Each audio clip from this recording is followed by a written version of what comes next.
Selector Badal was shaking under his green robes. He stood in front of a full council, something normally reserved for high matters of the Empire. Being just a common selector, he never had to face anything like this before. Arrayed in a half-circle around him, the Empiric Council sat, each member seated in an ornate chair with multiple view screens and data pads within easy reach. The council wore all white robes, denoting their purity. As Selector Badal faced them, he barely paid them any heed. Yet, after a few moments of preparation, the head of the council, Ambassador Filak, addressed the selector. Do you know why you were summoned here? Are you aware of the situation?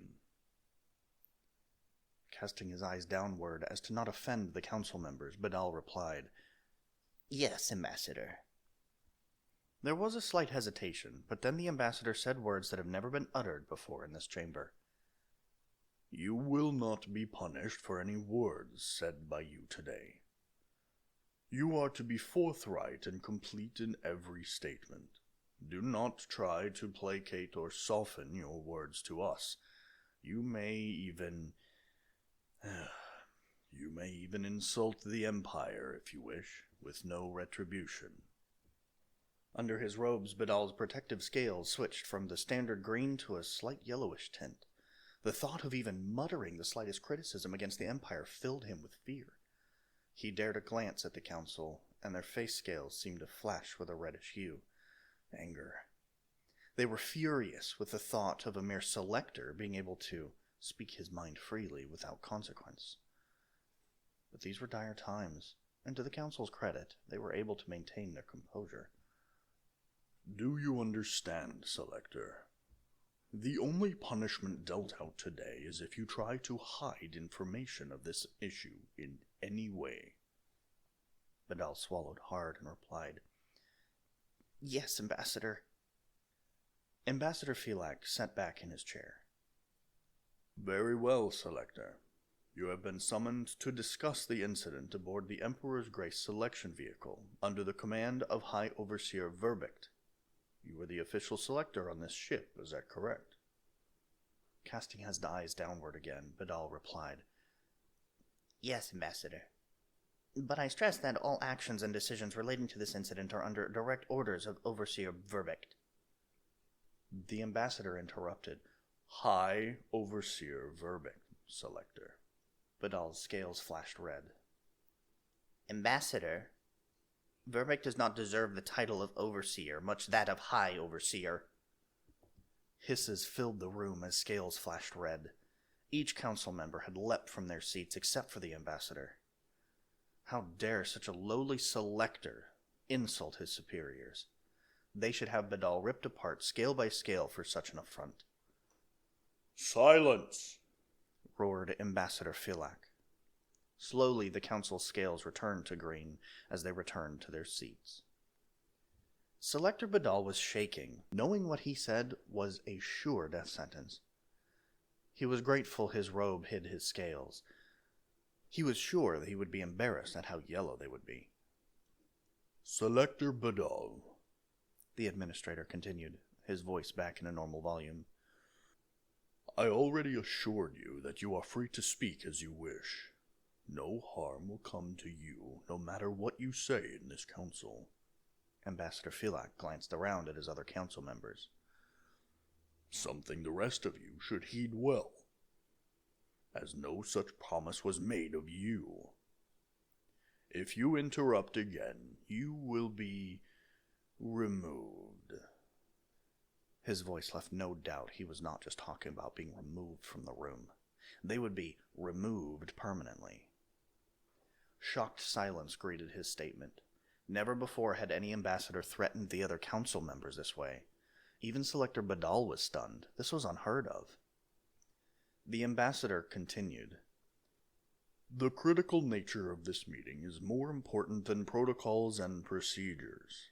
This meeting is to, if my fears are founded, to protect the very empire itself. I will not have pomp, I will not have ceremony, but I will, by the Emperor, have the truth. Ambassador Filak looked at the selector, who was obviously shaking where he stood. Selector Badal, I ask you to gather yourself and your courage, and to uphold your duty to the Empire. I ask you for the truth, the unfiltered, honest to the Emperor truth. You must do this. Swallowing hard, gathering his courage, and preparing himself to do his duty, Selector Badal's scales slowly turned blue. The ambassador smiled upon noticing the change of tint around the Badal's eye scales. Badal was determined. He would do his duty for the Empire. Now, Selector Badal, begin with your selection choice, and give a full report from there. Badal gave a curt nod of his head, set his jaw, and started his report. As the Council is aware, the Empire tests each new subject species we encounter as to where they will fit best when assimilated into our ranks. The Devi race was perfect for farming and labor. The Tavis were nothing better than slaves, while the ferocious Vantu were a good fit for our military.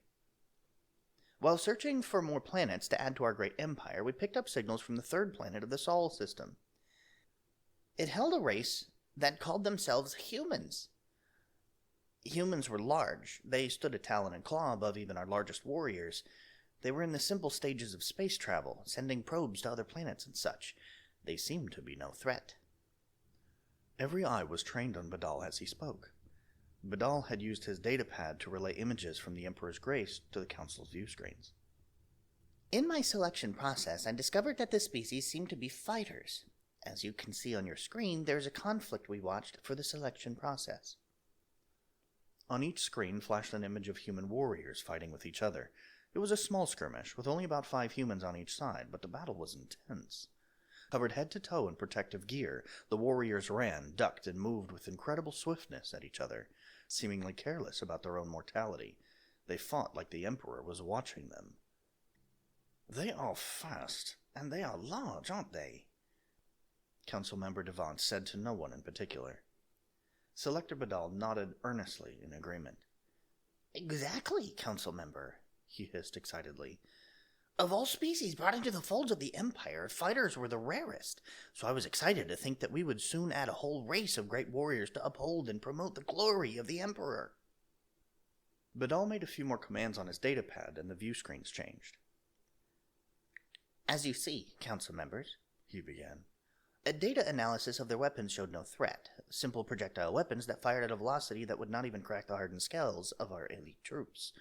Verbict ordered the standard capture protocol and deemed 5 of these trained human warriors would be enough to test their mettle against our elite troops. Not a single scale changed when Selector Badal did not use the normal honorifics when mentioning High Overseer Verbict. All council members were staring raptly at their view screens. When the 5 were data tethered aboard the ship, we followed standard protocols. Using linguistic translators, we informed them that they were to engage in a battle against 5 of our fighters. Elite warriors against elite warriors. How they fought and died would determine how their race would be accepted into the Empire. Fight well, and you would become a warrior caste. Fight poorly, and be servants to the Empire as they saw fit. Refuse to fight, and become slaves. As usual, they cried a misunderstanding. They begged and pleaded for their freedom. They even attempted to offer compensation to be let loose. In most species, this is the case. Selector Badal scratched his datapad again. The view screens changed to see these humans huddled together, talking quietly amongst themselves.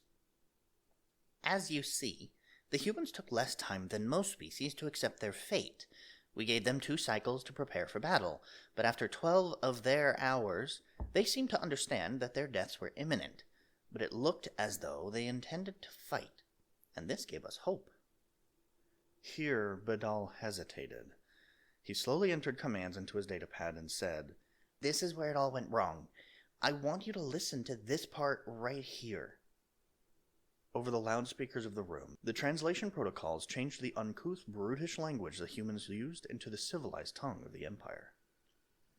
The humans were all talking, discussing what they could do when one of them raised his rifle and said, Like this is going to do anything to him. What are we going to do? Another human looked at him and said, Go for the eyes. The loudspeakers quieted. The council members looked at each other confused. Ambassador Filak addressed the room. I am not certain of the importance of this. Why did you single out this? What am I missing? Shaking where he stood, Vidal cast his eyes down once again, to reveal that a council member may have less knowledge than a lowly selector. But Vidal was too far in to stop now.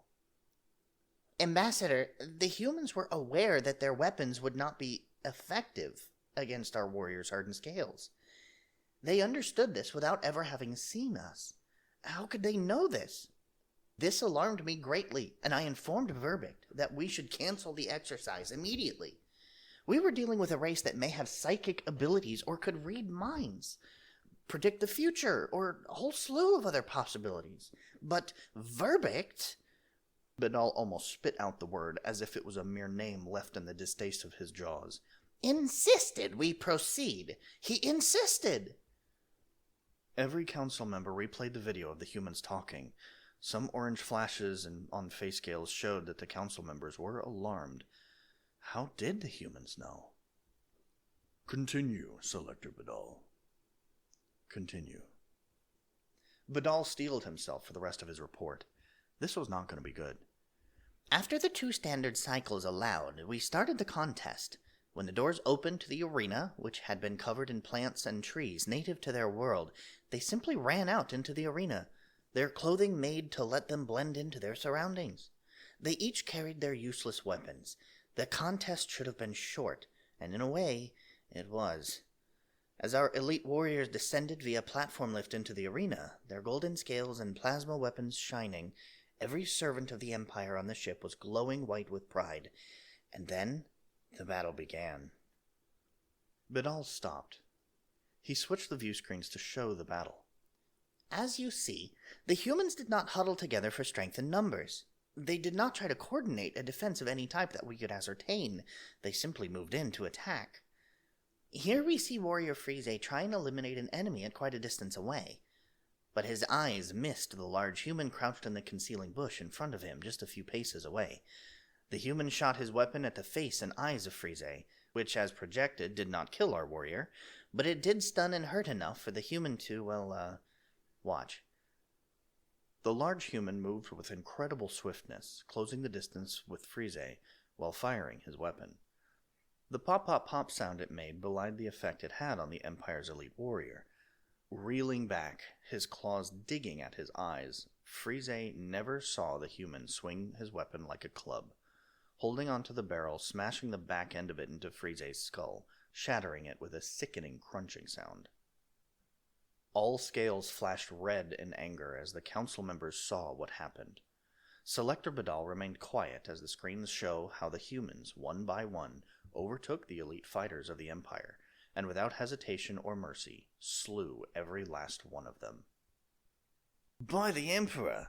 Their weapons were useless, but their bodies are the weapons, a council member said, watching and rewatching the scene where a human, about to be shot at point-blank range by a plasma lance while lying on the ground, kicked out and shattered a warrior's knee, and the human grappled with it when it fell, grappled with one of our Emperor's finest troops on the ground, and with its hands alone choked the life out of the servant of the Empire.